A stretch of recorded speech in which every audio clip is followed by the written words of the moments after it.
वालेकुम। मेरे अब्बू ने 5 महीने पहले फालज का अटैक होया। फालज सज्जे हत्थ ते सज्जी बांह ते पै गई। तो इन्हों का दिमाग भी थोड़ा कुकड़ा है, ना बोल सकते हैं ना ये कोई काम कर सकते। डॉक्टर साहब ने कहा कि इन्हों का हाई ब्लड प्रेशर होने की वजह से इन्होंने फालज होया। इन्हों का कल्ला ही पुत्तर है, ना गल करते हैं ना कुछ खाना मंगते हैं, कुछ भी नहीं करते। वो सैड वालियां नहीं हिलते। असी बड़े परेशान हाँ। मैं पढ़ना था तो मैं पढ़ाई भी छड्डती। अब्बू की बीमारी की वजह तो मैं पढ़ाई छड्डती। मैं समोसे वाली दुकान पर काम करना, मैं पूरी करना। 600 रुपया मेरी दिहाड़ी।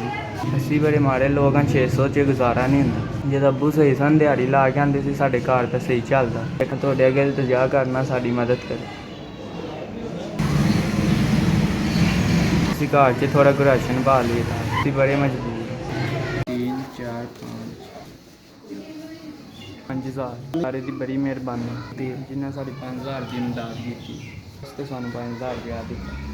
मैं तुहाडे दारे का बड़ा शुक्रगुजार हाँ, जिन्हें साड़ी गल की सुनी है और साड़ी मदद की। दुआ है कि रब तुहाडे दारे नूं हमेशा इंज ही रखे करते रहो और तुसीं साडे वर्गे मजबूरां ते मारियां की मदद करते।